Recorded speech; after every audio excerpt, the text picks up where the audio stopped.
Pada bab ini kita akan belajar tentang matriks transisi dan similaritas. Nah, sebelumnya coba kita perhatikan motivasi berikut. Jadi misalkan kita punya ruang vektor V berdimensi hingga, dan V ini punya basis B, di mana B itu adalah himpunan dari V1, V2, sampai Vn.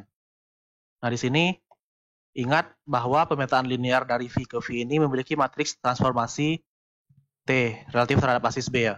Di mana matriks transformasi B itu adalah kolom-kolomnya adalah vektor koordinat TV1 relatif terhadap basis B dan seterusnya. Di mana V1 itu ya anggota basis ya. Jadi TV1 ini ya V1 dipetakan gitu. Terus cari vektor koordinatnya relatif terhadap basis B. Kemudian kita himpun menjadi suatu matriks. Nah, di sini permasalahannya adalah kalau B ini kita anggap sebagai basis standar. Jadi kalau misalkan B ini basis standar, belum tentu matriks transformasinya adalah matriks yang sederhana gitu. Jadi masalahnya adalah ini gitu. Jadi matriks T ini belum tentu sederhana kalau basisnya standar gitu. Nah, coba kita lihat ilustrasinya. Nah, di sini misalkan kita punya pemetaan linear dari R2 ke R2 ya.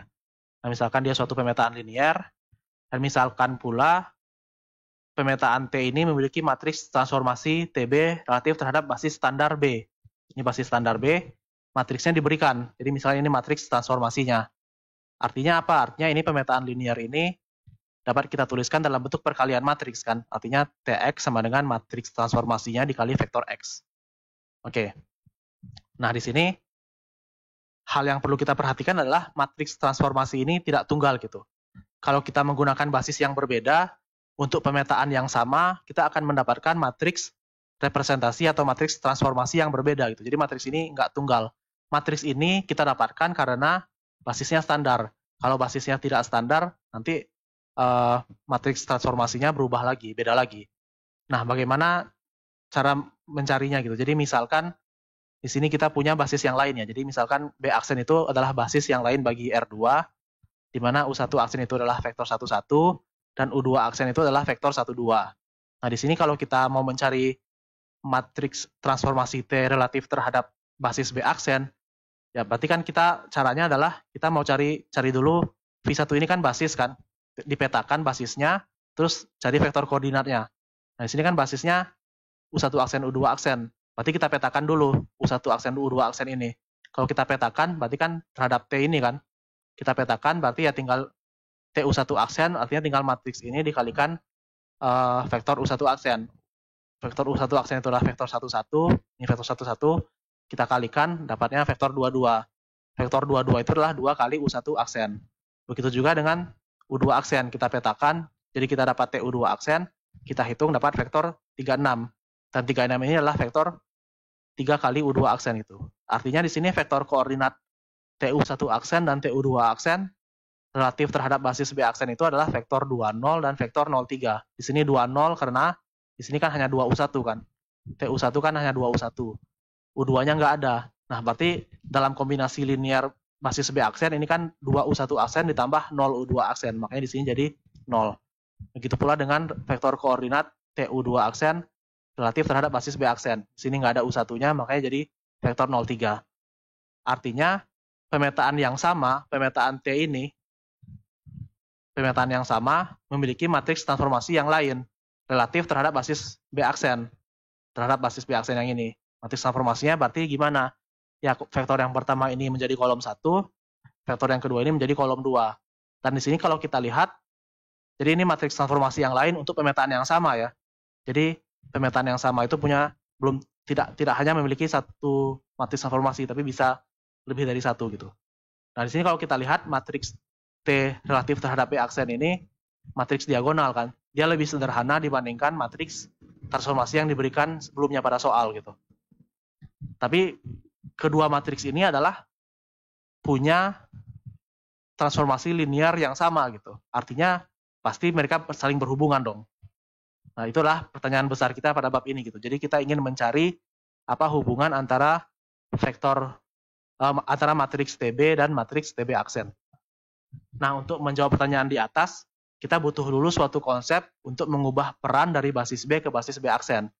Konsep ini kita namakan sebagai matriks transisi. Jadi, pada video ini kita akan belajar dulu tentang matriks transisi. Kemudian, pada video selanjutnya di part 2, baru kita akan menjawab pertanyaan ini gitu. Oke, jadi sekarang coba kita lihat dulu apa itu matriks transisi. Nah, jadi di sini misalkan kita punya dua buah basis bagi V ya, jadi basis B dan basis B aksen. Nah, di sini basis B itu adalah himpunan V1 sampai Vn, dan basis B aksen itu adalah himpunan W1 sampai Wn. Nah, matriks transisi dari B aksen ke B itu adalah matriks P berikut ini, di mana di sini terlihat, kan masalah notasi dulu ya, kan matriks transisinya adalah dari B aksen ke B, artinya B aksen berubah, kita mau ubah B aksen ke B. Nah, mau mengubah B aksen ke B itu artinya ya B aksen berubah menjadi B, makanya panahnya dari B aksen ke B. Oke? Nah, jadi matriks transisinya adalah matriks P begini, matriks transisi dari B aksen ke B ya, di mana kolom-kolomnya adalah vektor-vektor koordinat dari W1 ini, jadi vektor-vektor koordinat dari vektor-vektor di B aksen relatif terhadap basis B. Jadi W1, jadi kolom pertamanya adalah vektor W1 ini relatif terhadap basis B, terus kolom keduanya adalah vektor koordinat W2 relatif terhadap B, dan seterusnya. Sehingga untuk setiap vektor V di ruang vektor V ini berlaku vektor koordinat V relatif terhadap B itu sama aja dengan matriks transisi ini dikalikan dengan vektor koordinat V terhadap basis B aksen. Jadi di sini ya kira-kira mungkin untuk pengingat aja, jadi maksudnya vektor koordinat itu kan kalau misalkan V itu kombinasi linear dari basis B, kan artinya V itu adalah alfa 1 V1 sampai ditambah alfa n Vn. Artinya vektor koordinat V itu adalah vektor alfa 1 sampai Vn ya, jadi koefisien-koefisien dari kombinasi linearnya. Nah, ini kalau dia V itu kombinasi linear dari W1 sampai Wn, artinya kan terhadap basis yang lain ya. Kan B aksen ini juga basis kan, artinya kita bisa menuliskan V itu dalam kombinasi linear W1 sampai Wn. Jadi ini Wn ya. Artinya ya vektor koordinat V terhadap basis B aksen, berarti ya kita lihat koefisien-koefisiennya ya, berarti vektor B1 sampai Bn. Nah, dua vektor ini saling terkait. Jadi ini kan vektor yang sama ya, sama-sama vektor V, tapi vektor koordinatnya berbeda relatif terhadap basisnya. Tapi dia saling terkait. Nah, terkaitnya bagaimana? Terkaitnya dalam kedua vektor ini sebenarnya kita bisa mendapatkan vektor yang ini, yang atas ini, dengan mengalihkan vektor yang bawah dengan matriks transisinya gitu. Jadi itu gunanya matriks transisi. Artinya apa? Artinya di sini peran B aksen kalau kita kalikan dengan matriks B berubah menjadi peran B aksen diubah menjadi peran B gitu. Oke? Ya, masalah notasi juga di sini. Kenapa di sini kita bisa dapat tahu basis B di sini? Karena kalau dari perkalian ini kita lihat di sini B aksen saling mencoret gitu. Jadi sisanya tinggal B, makanya di sini vektor B gitu, basis B. Oke. Sekarang coba kita lihat aja contohnya. Jadi di sini misalkan kita punya dua buah basis ya. Basis B dan B aksen. Misalkan B itu basis standar 1001 dan B aksen itu basis yang tidak standar, di mana W1 itu adalah vektor 11 dan W2 itu adalah vektor 12. Nah, di sini kalau kita mau mencari matriks transisi dari B aksen ke B, artinya kan yang ini ya. Artinya ya kita tuliskan matriks P ini, artinya kita cari vektor koordinat W1 relatif terhadap basis B. Tapi basis B ini kan basis standar kan, artinya ya vektor koordinat W1 itu adalah vektor W1 itu sendiri gitu, karena dia basis standar. Vektor koordinat W2 relatif terhadap basis B juga ya vektor itu sendiri gitu. Jadi ini adalah matriks transisinya adalah vektor W1 dan vektor W2. Untuk ini jadi kolom 1, ini jadi kolom 2-nya. Oke. Nah, di sini bisa kita lihat kalau misalkan kita punya sembarang vektor di R2 ya. R2 berarti sembarang vektornya adalah AB. Di sini kita bisa lihat vektor koordinat V relatif terhadap basis B ya vektor itu sendiri ya, vektor ini sendiri, karena basis B basis standar kan. Tapi vektor koordinat V masih vektor yang sama, relatif terhadap B aksen, dia nggak sama. Jadi ini adalah vektor koordinat V terhadap B aksen adalah vektor 2A min B ditambah vektor A 2A min B, dan komponen keduanya adalah min A tambah 2B. Artinya vektor V ini sebenarnya adalah kalau bisa kita tuliskan dalam kombinasi linear W1 dan W2, dan ini adalah koefisien W1-nya, dan yang bagian bawah ini adalah koefisien W2-nya gitu. Nah, di sini kalau kita kalikan matriks transformasi P dengan vektor VB aksen ini kan kalau kita lihat kan B aksennya saling mencoret ya. Jadi harusnya sih jawabannya akan dapat vektor koordinat V terhadap B, dan memang benar kalau kita kalikan matriks ini dengan vektor 2A min B yang ini, ya nanti dapatnya adalah AB gitu. Jadi di sini vektor koordinat V terhadap B itu sendiri gitu. Jadi ya ini contoh dari definisi yang ini ya. Tapi di sini perhatikan pula matriks transisi itu tidak harus dari B aksen ke B gitu.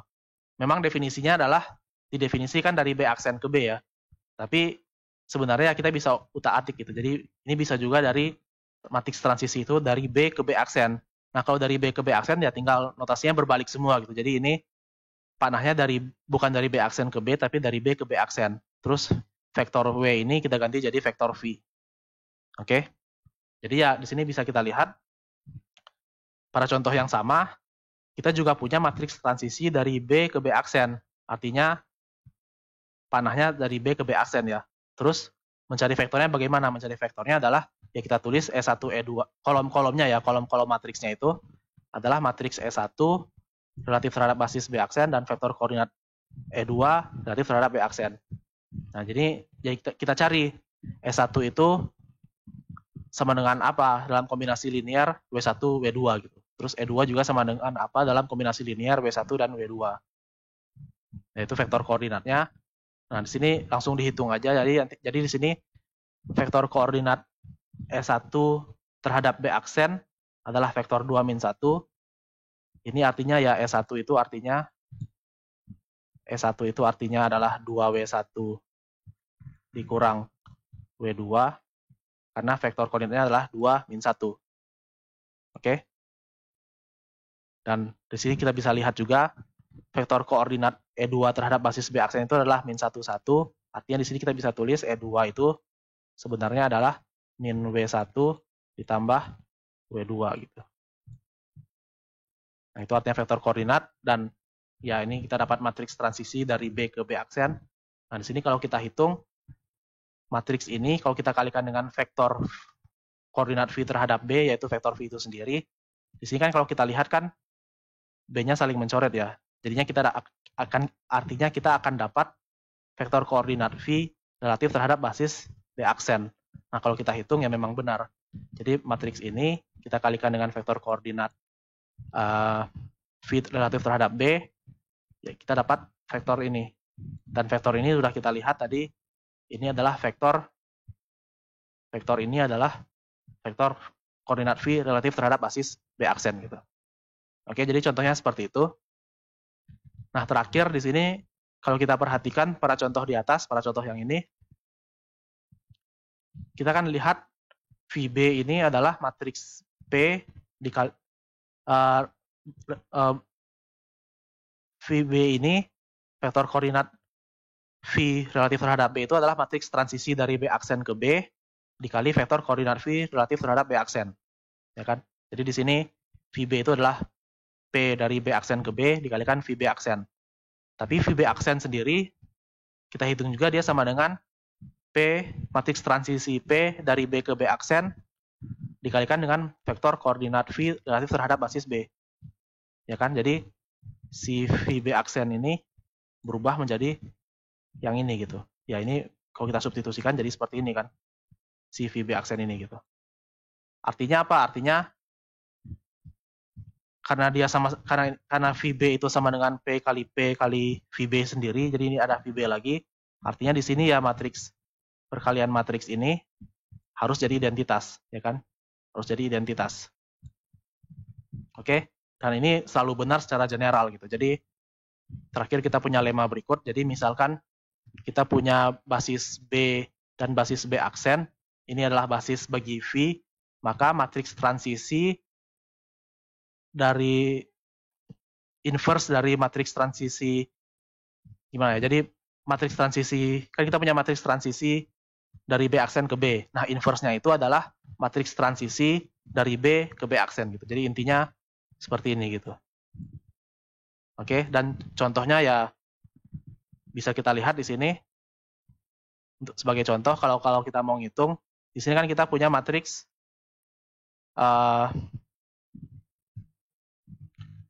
matriks transisi P dari B berubah dari B aksen ke B kan. Ini matriks 1 1 1 2.